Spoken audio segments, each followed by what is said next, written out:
Au cours de la première émission consacrée à vos souvenirs, chère Esther Lequin, nous avons parlé de votre enfance, de vos débuts à l'Alcazar de Marseille, puis de vos premiers succès parisiens à Paris, à Parisiana, enfin, toutes les scènes qui vous ont accueilli à ce moment-là. Mais il y a tout de même des choses que nous avons omises.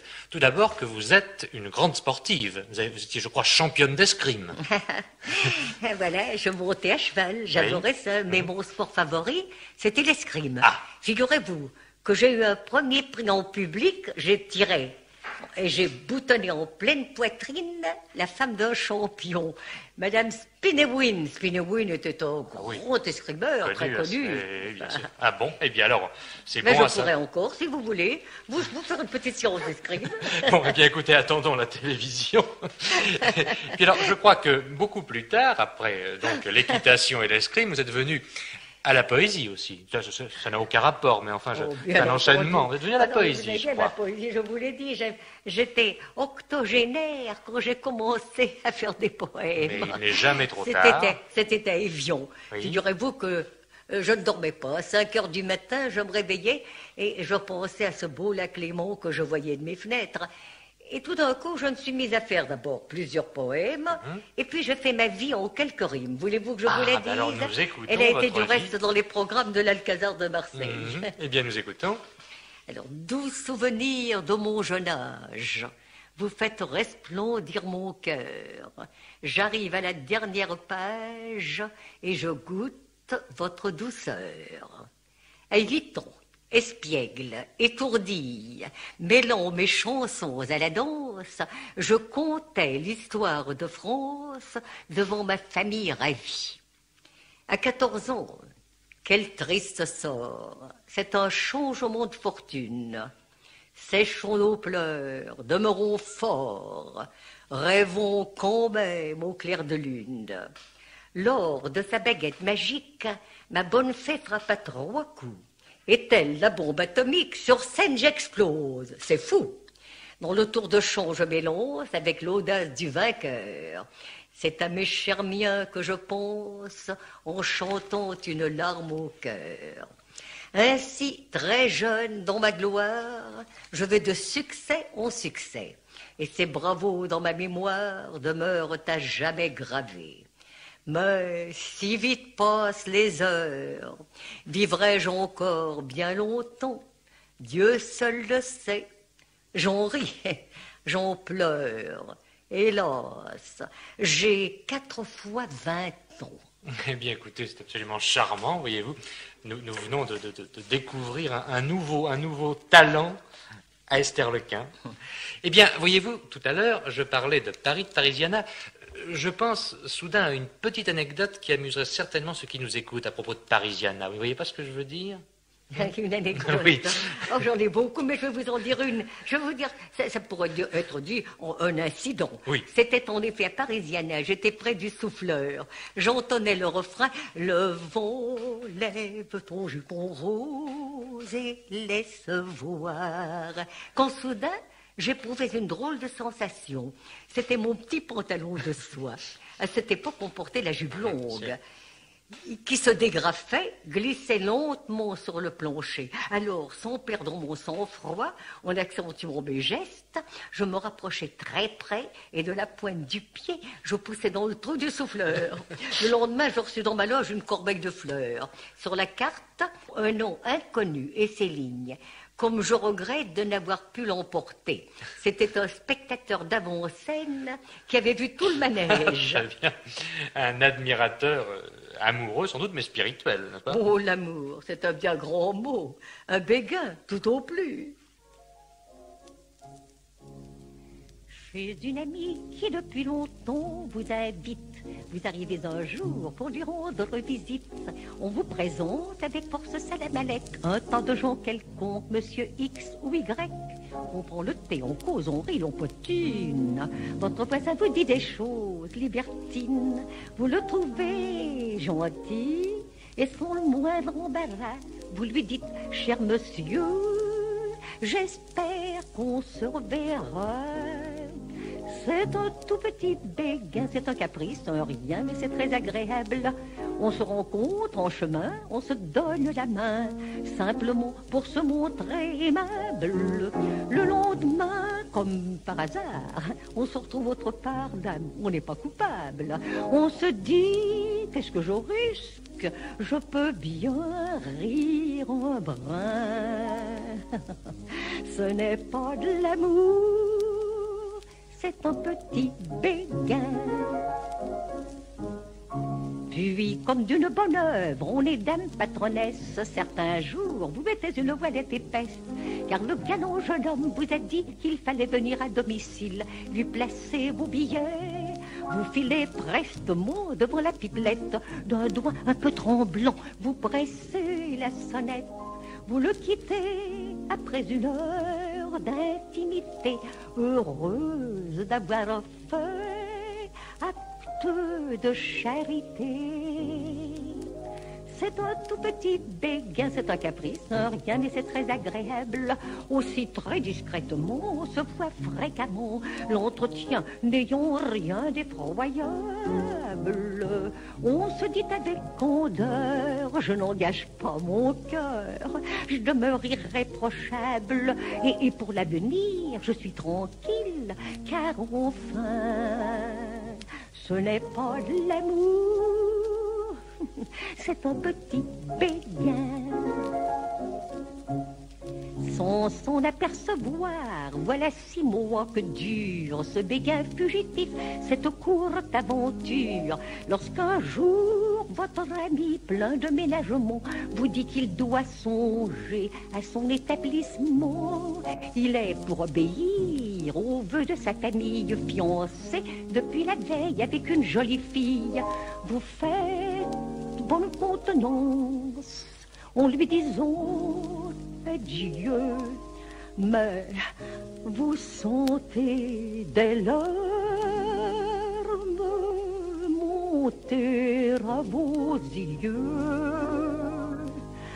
C'est un tout petit béguin, c'est un caprice, rien, mais chose invraisemblable.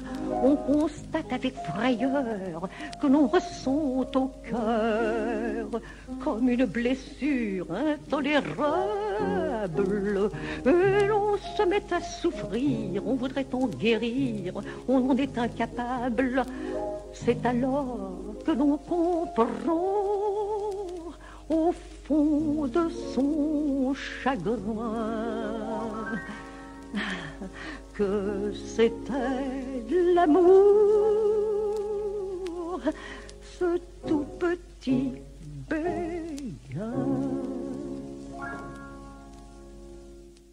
Bien, si la musique du Petit Béguin est de Christinet, rappelons que les paroles sont du célèbre auteur dramatique et critique Gabriel Timori, qui s'est retiré à Nice, enfin une retraite très active, puisque nous l'entendons souvent à la radio, principalement dans l'heure de culture française. Alors nous en profiterons pour le saluer ce soir, je crois, Esther Lequin. C'est aussi un de vos bons amis. Eh bien, n'est-ce pas, à propos de Nice, vous n'auriez pas une histoire ayant Nice pour décor? Nice? Est-ce que vous avez ça dans vos souvenirs? Si, j'en ai une très amusante. Et même pour préciser, le casino municipal de Nice. À l'issue de ma représentation, j'assistais à la Redoute vêtue d'un magnifique domino et masqué d'un épélo de dentelle qui ne permettait pas de distinguer mes traits. Je me glissais dans la foule, attirant sur moi l'attention, intriguant les uns et les autres, les interpellant. J'avais pris l'accent russe que j'imitais parfaitement. Dans les loges, entre autres célébrités, je vous parle d'il y a plus de 50 ans, trônait Émile d'Alençon, Yann de Pougy, Cézanne Derval, qui me bombardaient de fleurs et cherchaient à percer mon incognito. En m'assaignant de questions, je ne peux pas vous le dire, elles sont trop amusantes. Elle me disait même, nous t'aurons ce soir à souper avec nous. Ça les intriguait fort, n'est-ce pas? Je me heurtais à un gros diable d'homme ensuite, qui cherchait à soulever mon masque. C'était Henri Bernstein. Oh, tout le monde connaît Henri Bernstein, le grand dramaturge. Qui es-tu donc, beau masque? Je suis la danseuse Vera Miridov. Un nom que j'improvisais toute gauche. Allons donc, me dit-il, tu es Elvire Popesco. Et sans en dire davantage, âge, il m'enlaça fortement et à 3 reprises, j'allais dire en 3 actes, il m'appliqua des baisers qui n'avaient rien de paternel. Oui, je vois. Et il ne sut jamais que Vera Meridov et Esther Lequin n'étaient qu'une seule et même personne, il n'a jamais su. Oh non, le pauvre, il est mort sans le savoir. Avait-il gardé même le souvenir d'un soir de folie où la valse était reine?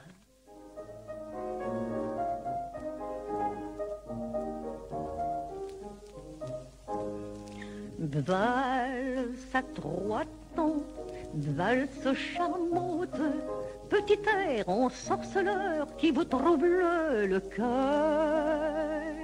Valse à 3 temps, peine qui chante, souvenir comme veux-tu, je ne te connais plus.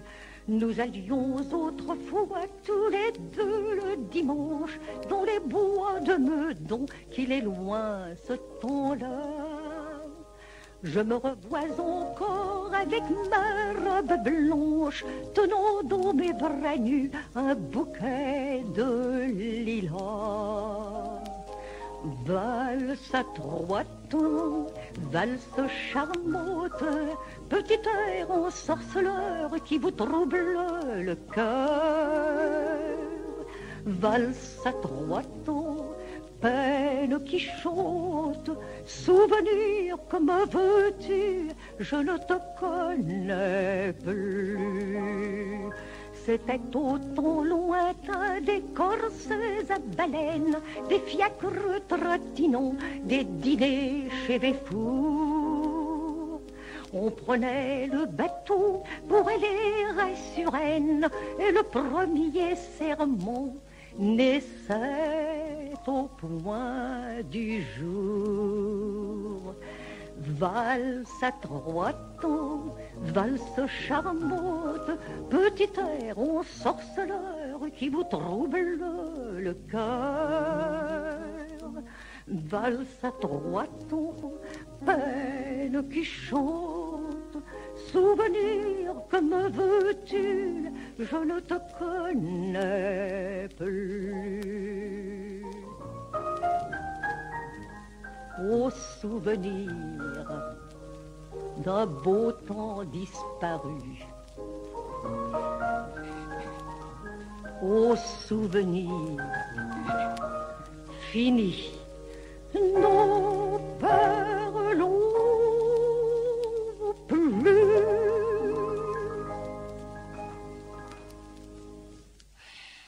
Esther Lequin, vous nous avez dit dans notre premier entretien que vous aviez quitté la scène à 2 reprises quand vous vous êtes mariée. Vous êtes mariée à 2 reprises. Oui, c'est exact. Mais l'amour des plonges dominait tous les autres. Mon premier mari était médecin et de surcroît terriblement jaloux. Tout lui portait ombrage, même le succès que j'avais remporté. Pour lui, le Cafcon, c'était un art nettement inférieur. Avec quel mépris il en parlait. Je devenais neurasthénique à ses côtés. On ne pouvait même pas vous conseiller d'aller voir un médecin, puisque lui-même était de la corporation. N'y tenant plus, quelque peu rebuté par cet amour exclusif, je me présentais à Paul Mounet sur la recommandation d'une amie. Je vous ai dit l'autre jour que j'avais en moi le sens de la déclamation. Paul Mounet me reçut très affablement avec sa grosse voix. Oui, c'est une voix terrible. Qu'est-ce que vous désirerez, me dit-il. Je lui exposai le but de ma visite, je lui rappelai mes origines, lui déclarant tout net que je voulais faire désormais de l'art supérieur, que j'étais sous simplement Esther Lequin. Esther Lequin, me dit-il. Mais Esther Lequin, mais c'est quelqu'un. Je me souviens de son sourire. Mon Dieu, oui, j'étais quelqu'un au café-concert, mais vous savez, mon cher époux trouvait cet art inférieur, ça, voilà. Je vous l'ai dit. Alors, je me souviens de son sourire, à cette prétention, bref, que je voulais jouer la comédie. Et pour la circonstance, j'avais pris un ton très comédie française. Ton de circonstance. Pour la circonstance, oui. Alors, que vous dit... J'avais pris un ton assez comédie française. Alors, que vous dit le grand Mounet? Mon enfant, me dit-il, vous avez sans doute quelques titres, prix de conservatoire. Vous connaissez vos classiques. En fait, classique, hélas, je ne pouvais citer que mes petites chansonnettes. à inférieur. Et je lui avouai. Il éclata de rire. Diable! Et vous voulez faire de la comédie, de la tragédie? Mon cher maître, répliquai-je avec emphase, je sens que j'ai en moi la vocation. J'avais 6 ans quand déjà... Il m'interrompit, se leva, sortit de sa bibliothèque un livret, l'ouvrit. Alors, jeune prodige, lisez-moi cette scène de Phèdre. J'étais très émue et très nerveuse. Je sentais que mon avenir se décidait. Je lui lus la fameuse scène. Quand j'eus terminé, il me lança un tel coup d'œil que je tremblais.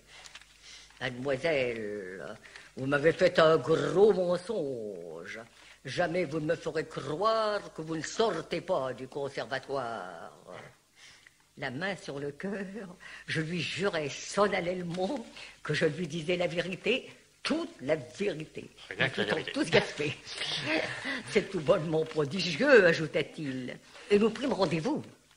Je rentrais folle de joie et je racontais tout cela à mon époux. Cette fois, je lui dis, j'espère que tu ne me feras plus d'objection, que je me consacre à l'art supérieur.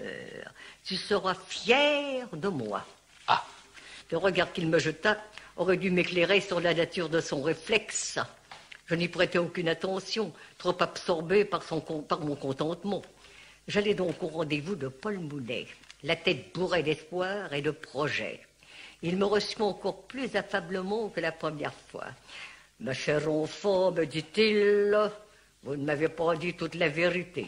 Vous êtes mariée, et ce que plus est, votre mari est un camarade de promotion. Il m'a supplié de renoncer à m'intéresser à vous. » Ah là là, catastrophe. J'étais catastrophée. Je m'en doute. Adieu, vache, cochon, couvé.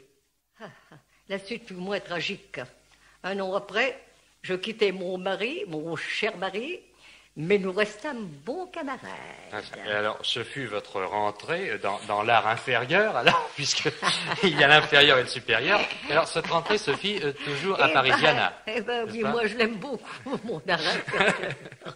Oui, je rentre à Parisiana parfaitement, avec Ruez comme directeur. Ah, Ruez. Ruez était un type un peu spécial. C'était un être aussi aimable qu'original. Il portait toujours le biroflet et sur l'habit une ample cape de drap noir doublée de soie, véritablement impressionnante. Ce fut un grand directeur. Et alors là, je suppose qu'à nouveau, vous avez été mêlé à des histoires plus ou moins cocasses, enfin des histoires du métier, de travail. Et évidemment, par exemple, un soir, mon habilleuse m'apporte une lettre. « Un billet doux, me dit-elle. » En effet, c'était une épître d'amour, déclaration d'un lyrisme débordant et naïf d'un brave homme qui signait un paysan.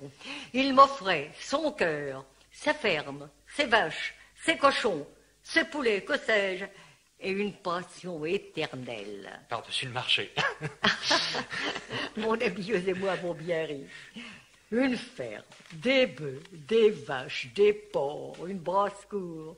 Seigneur, vous rendez-vous compte? Ça, j'avoue que je ne vois pas très bien Esther Lequin fermière. Des châteaubriands, des gigots, des ailes de poulet, du lard, du beurre, du lait. Mais la guerre, en ce temps-là, était du domaine des légendes. Oui. On ne prévoyait pas les restrictions, les beautés du ravitaillement, les cartes d'alimentation, les queues devant les épiceries. Enfin bref, comme on dit, vous n'avez pas donné suite. Les gigots, les ailes de poulet, tout ça, et vous n'avez pas écouté ce brave homme qui vous disait en somme « Ah, si vous voulez de l'amour !» Le refrain que je chantais à ce moment-là, on ne peut rien vous cacher.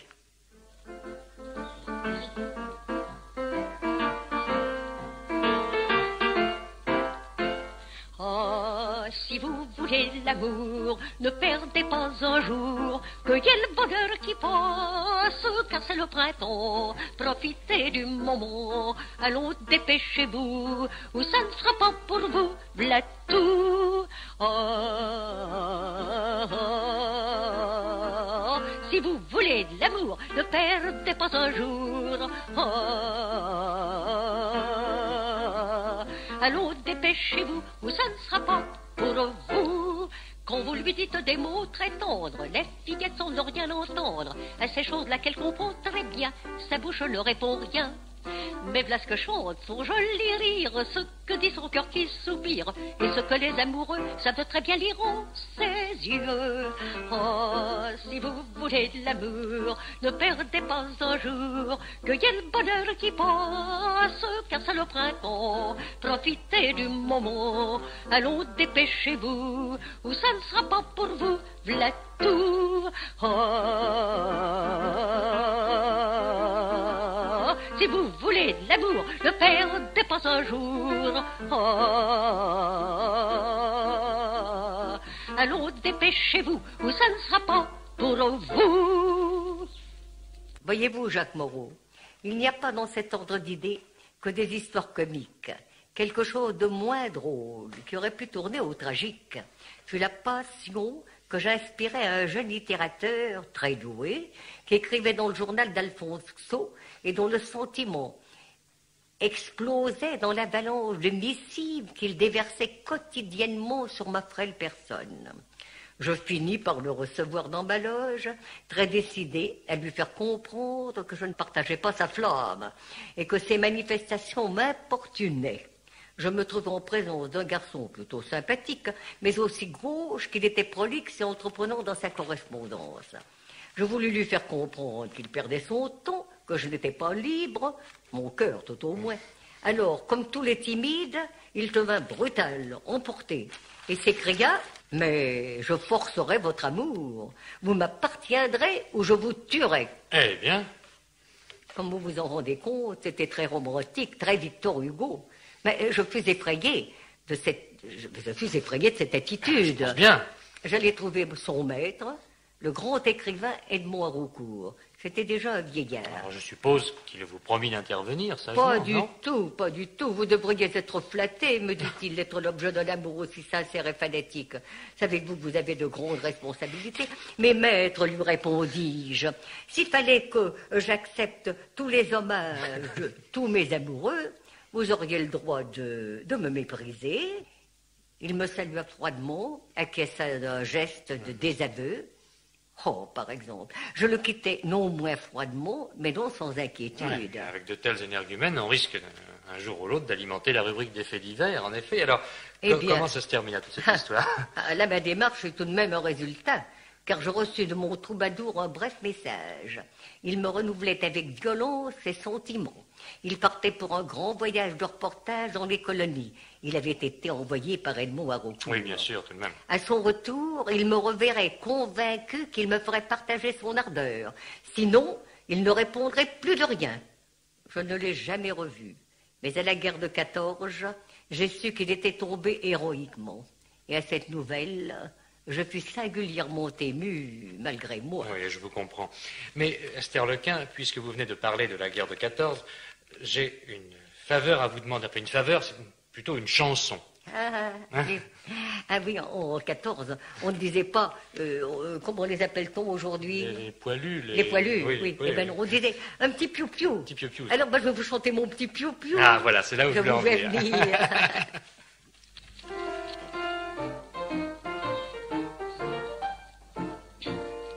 J'ai pour amoureux dans la ligne un aimable petit soldat, et je peux avouer qu'il est digne de posséder mon cœur délicat.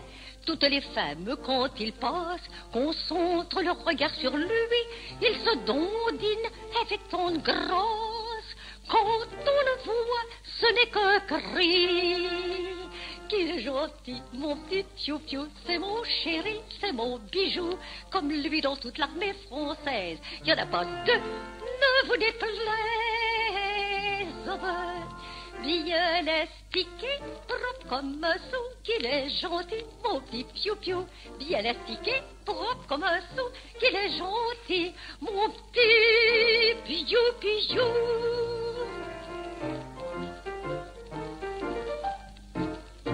Il n'est pas sergent, je le confesse, il n'est même pas caporal, pourtant du côté de la tendresse, il pourrait être général. Il aurait un cheval superbe, mais loin d'envier son supérieur, lui plus modeste qu'un brin d'herbe, il ne veut de grade que dans mon cœur. Oh, il est gentil, mon petit piou-piou, c'est mon chéri, c'est mon bijou, comme lui dans toute l'armée française, il n'y en a pas deux, ne vous déplaise. Bien astiqué, propre comme un sou, qu'il est gentil, mon petit piou-piou. Bien astiqué, propre comme un sou, qu'il est gentil, mon petit piou-piou.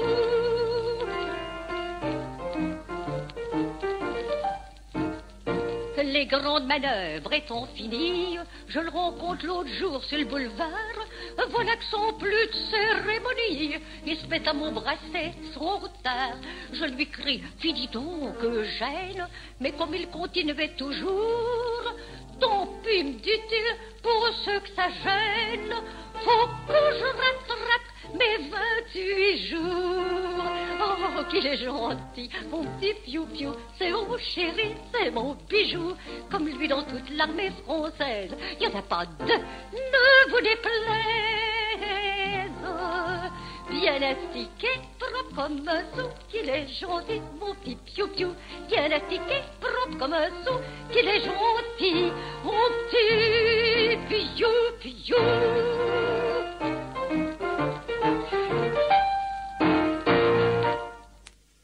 Jacques Moreau, oui. Voulez-vous une autre anecdote de guerre? Eh bien, volontiers. Écoutez, je tenais la vedette en province, à Bordeaux, dans une tournée avec l'opérette Tabouche.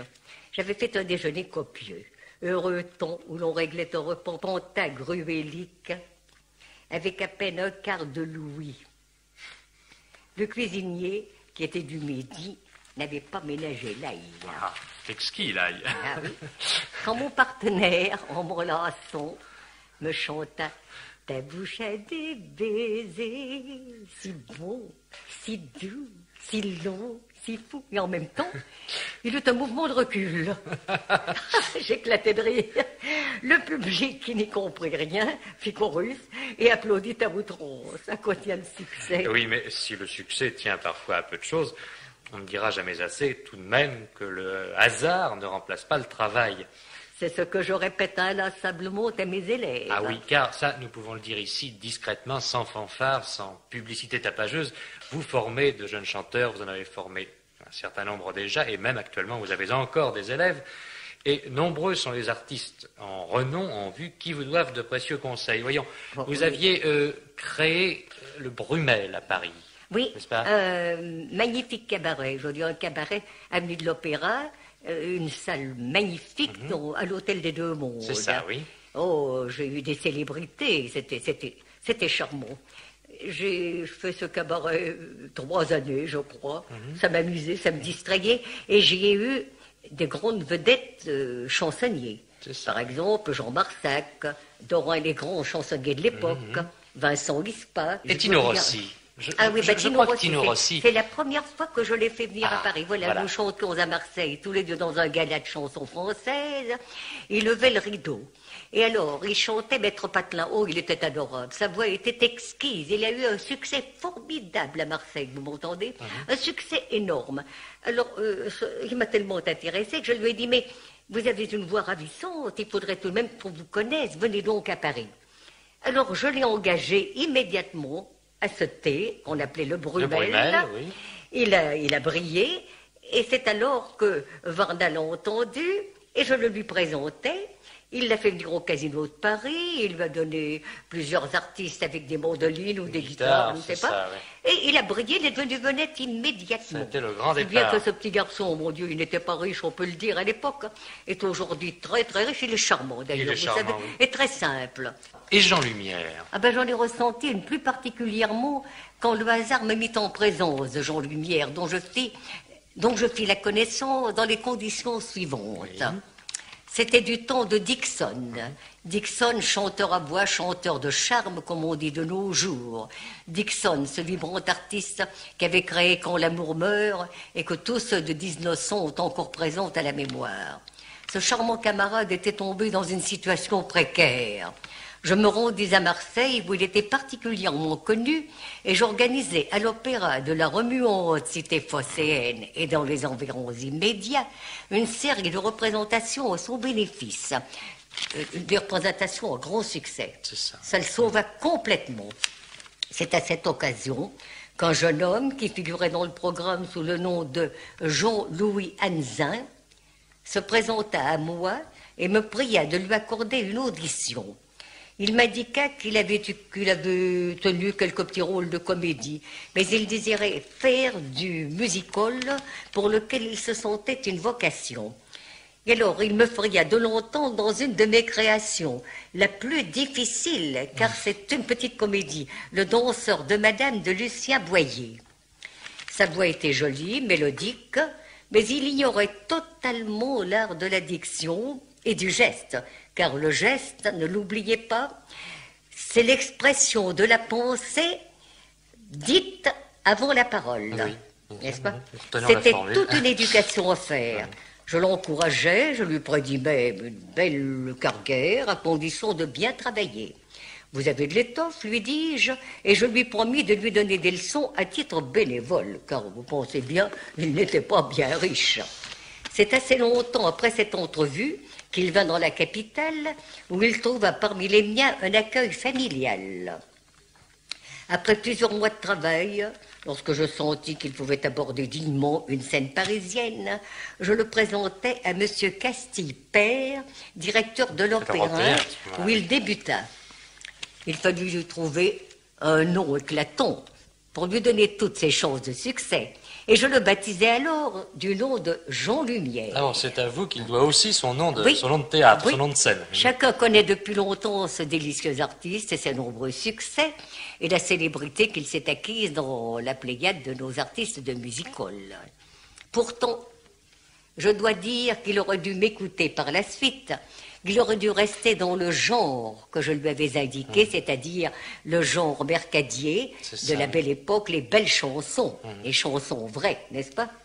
Eh bien non, il me dit, vous savez, je crois qu'il faut se moderniser. Alors il s'est mis à chanter les chansons modernes et sa voix ne répondait pas à ce genre de chansons. Oui, ce nouveau répertoire. Et ça a dû certainement ne pas aller. C'est ça, oui. Vous voyez, vous tous qui m'écoutez, que la vie d'une artiste n'a rien qui la distingue tellement d'une autre créature. Ses joies, ses peines procèdent des mêmes réactions.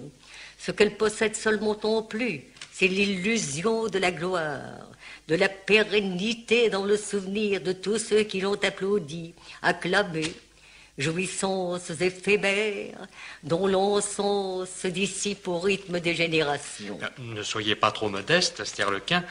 Le petit ruban rouge qui orne votre boutonnière est là pour rappeler à ceux qui pourraient l'oublier que l'on a tenu à honorer officiellement la carrière d'une artiste qui, toute sa vie, s'est consacrée à la chanson française. Et il serait difficile de trouver plus belle conclusion que cette lettre qui vous a été adressée par Albert Wilmetz, quand précisément, pour vous annoncer cette Légion d'honneur, il vous a écrit, j'ai la lettre sous les yeux, « Cher Asterlequin, quelle joie pour moi de pouvoir vous communiquer aujourd'hui le petit mot officiel par lequel le sous-secrétaire d'État aux Beaux-Arts me fait savoir que le gouvernement veut bien honorer une fois de plus la chanson en votre personne, en vous nommant chevalier de la Légion d'honneur avec mes compliments les plus affectueux, etc. En effet, honorer la chanson française, c'est bien ce qu'il fallait dire, et je crois, ma foi, Asterlequin, qu'il n'y a plus rien à ajouter après cela. Bonsoir, et ne dites pas le contraire, quand on chante, on a toujours 20 ans. Bonsoir, Jacques Moreau.